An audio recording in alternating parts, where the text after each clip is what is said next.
మన ప్రభు అయిన యేసుక్రీస్తు ప్రియమైన నామంలో మీ అందరికీ శుభాలు తెలియజేస్తూ ఉన్నాం. బాగున్నారా? నిశ్చయముగా ఈ ఉదయకాలమందు దేవుడు మీ మనవి ఆలకించునుగాక. ఎంతమంది మీలో ఉదయకాలమే వేకుని లేచి ప్రార్థిస్తూ ఉన్నారో, దేవుని వాక్యాన్ని ఎక్కువగా చదువుతూ ఆ ప్రకారం జీవించటానికి తమ మనస్సును దేవునికి అప్పగించుకుంటున్నారో, అట్టి వారందరి మీదికి అపరిమితంగా బలమైన దేవుని దీవెనలు మీకు కలుగునుగాక. హల్లెలూయా. ఎందుకంటే ఈ నూతన కృప వాగ్దాన కార్యక్రమము మీకోసమే. ప్రతి ఉదయం దేవుని వాక్యానికి మనం దూరంగా ఉంటే, ప్రతి ఉదయం దేవుని సన్నిధిలో ప్రార్థన చేయటానికి, వ్యక్తిగతంగా దేవునితో గడపటానికి మనం దూరంగా ఉంటే, ప్రార్థన లేని వారికి, దేవుని వాక్యము హృదయమందు లేని వారికి దరిద్రత లేమి వారి మీద ఏలుబడి చేస్తుంది, వారి కొరకు పరిగెత్తుకొని వస్తుందని దేవుని వాక్యము సెలవిస్తూ ఉంది.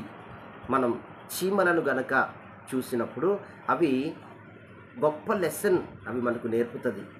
ఏంటి అనంటే, రాబో కాలానికి తమ ఆహారాన్ని అవి సిద్ధపరుచుకుంటాయి ముందే.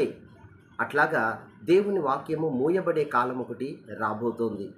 కనుక ఇప్పుడే ఈ కాలమందే దేవుడు మనకు బాగా దొరుకుతూ, దేవుని వాక్యం మనకు బాగా దొరుకుతూ ఉన్న ఈ కాలమందే దేవుని వాగ్దానాలను, దేవుని యొక్క వాక్కులను జాగ్రత్తగా మనం విన్నప్పుడు నిశ్చయముగా దేవుని ద్వారా మనం ముందుకు నడిపించబడతాము. యేసుక్రీస్తు ప్రభువారి కూడా వాక్యంలో చెప్పిన మాట ఏంటంటే, మీరు శోధనలోనికి ప్రవేశించకుండా మెలకువగలిగి ప్రార్థన చేయండి. వేకువనే లేచి మెలకువగలిగి ప్రార్థన చేయండి. శోధన అని అన్నప్పుడు దేవుని వాక్యానుసారంగా నేను చెప్తున్నాను. శోధన అన్నప్పుడు అకారణంగా ఎదురయ్యే కష్టాలు, కన్నీళ్ళు, వేదనలు, గాయాలు, వీటన్నిటి నుండి మనం వ్యక్తిగతంగా మెలకువగలిగి ప్రార్థన చేసినప్పుడు మాత్రమే తప్పించబడతాం. ఎందుకంటే దేవుని వాక్యము అలాగే ప్రార్థన, ఈ రెండు మనలో పొరలి పారుతూ ఉన్నప్పుడు కలిగే పరలోకపు ఆనందము చాలా గొప్పది. మన మనస్సు ఎంతో ఆనందిస్తుంది. ఆ తర్వాత జీవము, పరలోక సంబంధమైన జీవము, ఉజ్జీవము, తర్వాత శక్తి మన హృదయంలో ఉంటాయి. కనుక లోకానుసారమైన ఏ విధమైన భయాలకిక తావుండదు. దేవునికి మహిమ కలుగునుగాక. బైబిల్ గ్రంథంలో నుండి ఒక చిన్న మాటని మనం ధ్యానించుకుందాము.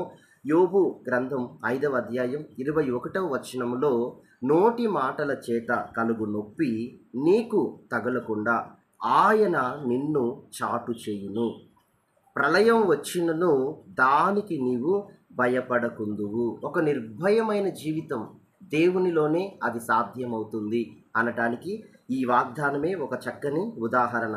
కొందరు మాట్లాడితే గాయాలే అవుతాయి.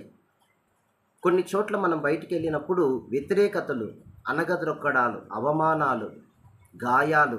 అయితే దేవుని వాక్యం అంటుంది, వీటన్నిటి నుండి వారు ఎన్నైనా అనుకొని ఏదైనా చేయని, కానీ నీ వరకు వచ్చేసరికి అది గాయము కాకుండా,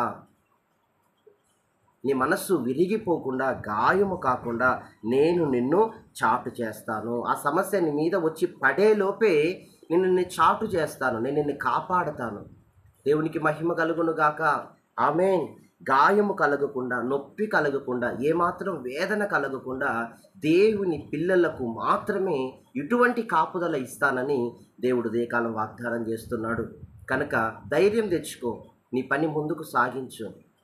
ఎవరో ఏదో అంటారని కలవరపడద్దు. పరిపూర్ణమైన దేవుని ప్రేమ ఈరోజు భయాలన్నిటినీ వెళ్ళగొట్టడానికి ఈ వాగ్దానం ద్వారా దేవుని సన్నిధి నీ మీద కుమ్మరించబడుతోంది. ఈ ప్రకారంగా దేవుడు నిన్ను ఆశీర్వదించునుగాక. ఆమేన్.